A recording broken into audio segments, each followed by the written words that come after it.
Assalamualaikum dear students, welcome to your automotive class.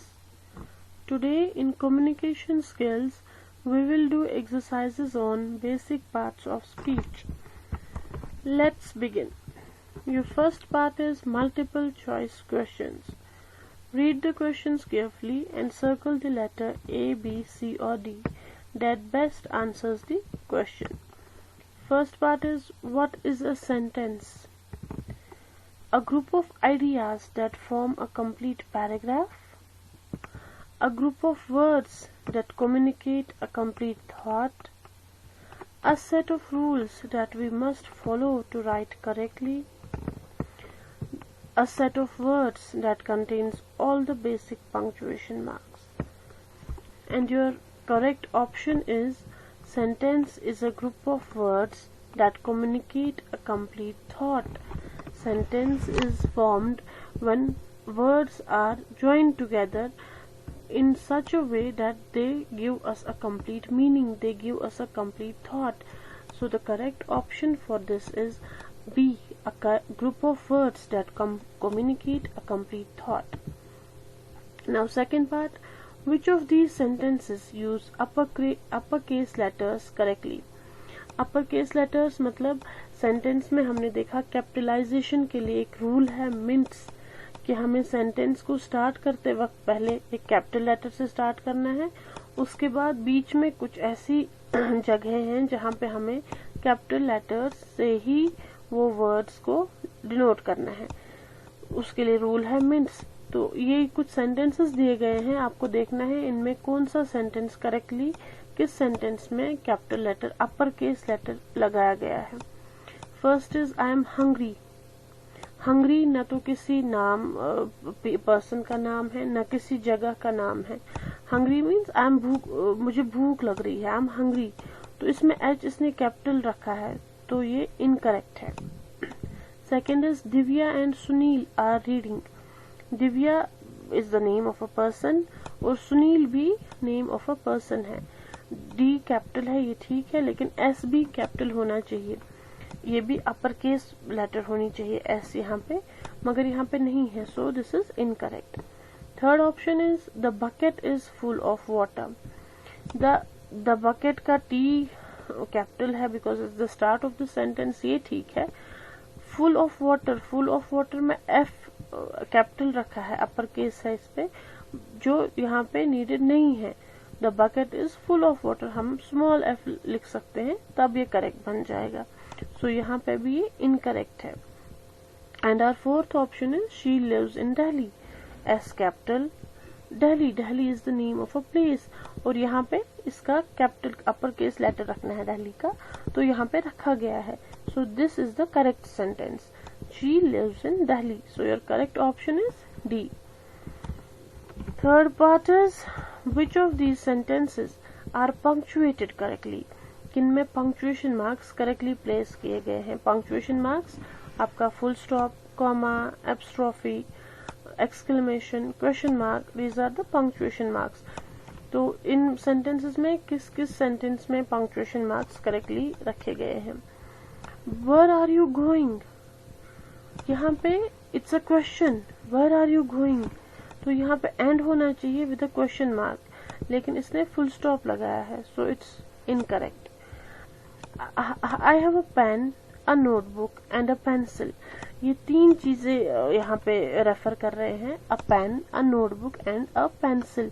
तो जहाँ पे भी मोर देन टू आते हैं वहां पे हम एक कॉमा बीच में लगा देते हैं, बट इसने नहीं लगाया है। I have a pen, a notebook, a pencil, ये कंटिन्यू रखा है, a pen, a notebook. He has not paused the sentence here with a comma, so this is also incorrect.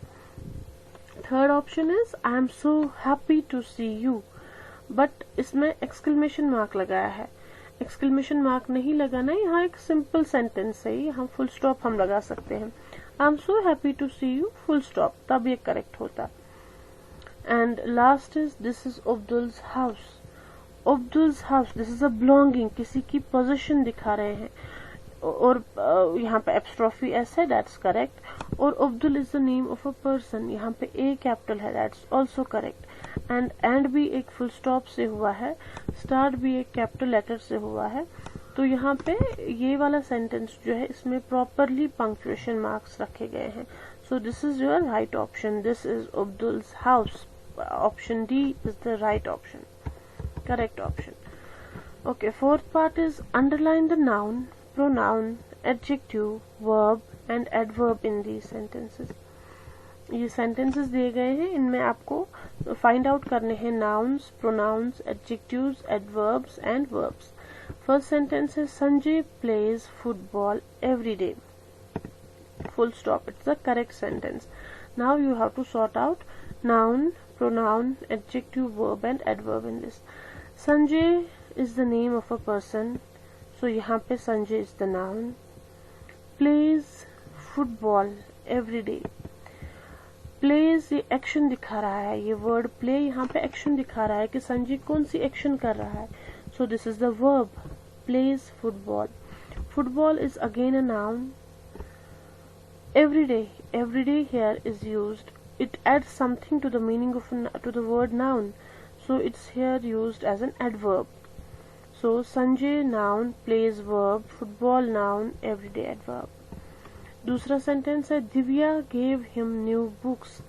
Divya is the name of a person, it's a noun. Gave shows some action जो past में हुई है. Gave तो it's the verb. Him यहाँ पे use हुआ है as a pronoun instead of some noun. Him is used. New books. ये देखिए books is the noun, again a noun. इस noun को add की है, इसकी books की quality को हमने कुछ add किया है, new. So new here is the adjective. Old, new, जो noun को कुछ add करे, इसकी quality को describe करे, वो adjective होता है. तो new यहाँ पे adjective है. So Divya noun, gave verb, him pronoun, new adjective, books noun. Second, one more sentences. I opened the red box carefully. I is the pronoun, opened is the noun, the is the article, red is the adjective, box is the noun, carefully is the adverb. ये देखिए I यहाँ पे use हुआ है in place of a noun, so it's a pronoun. Opened हमें कुछ action दिखा रहा है, खोला मैंने, so it's action, so it's the verb. The is the article. Red is the quality of noun. It defines some color of the noun. So here red is the adjective. Box और एक noun है, और carefully कुछ add किया है हमने noun को carefully, इस ताकि इसको और इसका meaning अच्छे से समझाने के लिए हमने इसको add किया है कुछ, and this is the adverb.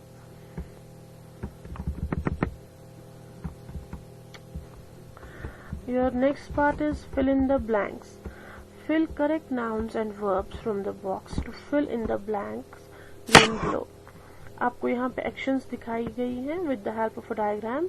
तो आपको using these words in sentences को complete करना है. This is a boy and he is running. So we will write the boy is running. The boy ये रहा आपके words जो दिए गए हैं, और रनिंग भी है, so the boy is running. दूसरी डायग्राम में, दूसरी फिगर में है, ये लड़की साइकिल चला रही है. The girl is riding a bicycle. The girl is riding a bicycle. Third figure is ये लड़का कुछ स्टडी कर रहा है यहाँ पे बैठ के, so we will say the boy is studying. ठीक है. फोर्थ फिगर में These girls are playing ropes को ये skipping खेल रहे हैं. The girls are skipping. ठीक है. Fifth is ये कुछ पी खा रहा है. Raju is drinking milk. यहाँ पे milk भी आपका एक ऑप्शन दिया गया है, milk भी है और drinking भी है. So we will write Raju is drinking milk. और आपका जो लास्ट फिगर में है, this is a dog is barking, so we will write the dog is barking. So seeing these figures आपको इसमें proper nouns and verbs in blanks में fill करने हैं। Next part is short answer questions. You have to identify the conjunctions and prepositions. Conjunctions क्या होता है? That join two sentences. और prepositions हम तब यूज करते हैं जब हम कुछ क्वेश्चंस का आंसर देते हैं, तब उन आंसर्स में prepositions यूज होते हैं, वो कनेक्ट करते हैं दो वर्ड्स को। तो ये नीचे दिए गए हैं आपके पास कुछ वर्ड्स, आपको इनको सॉर्ट करना है, कंजक्शंस कौन से हैं और prepositions कौन से हैं। कंजक्शंस जो दो सेंटेंसेस को ज्वाइन करने के लिए लगते हैं, जैसे राम एंड श्याम, या आई लव एप्पल एंड बनाना, या यू कैन गेट इधर ऑरेंज और ब्लू कलर और। सो दीज आर कंजक्शंस जो दो सेंटेंसेस को मिलाने में यूज होते हैं, ज्वाइन करने में यूज होते हैं। तो इन वर्ड्स में हमारे पास एंड है, एंड इज अ कंजक्शन, और हमारे पास और है, और इज अ कंजक्शन। दूसरा प्रीपोजिशन यूज होता है उन आंसर्स में जिनको हम in the form of a question पूछें। पहले where are you going, I am going to this place, या where is the book is on the table. तो जब ऐसे क्वेश्चंस हम पूछेंगे और उनके आंसर्स में हम कुछ वर्ड्स ऐड करते हैं कनेक्ट करने के लिए, उन वर्ड्स को प्रीपोजिशंस कहते हैं।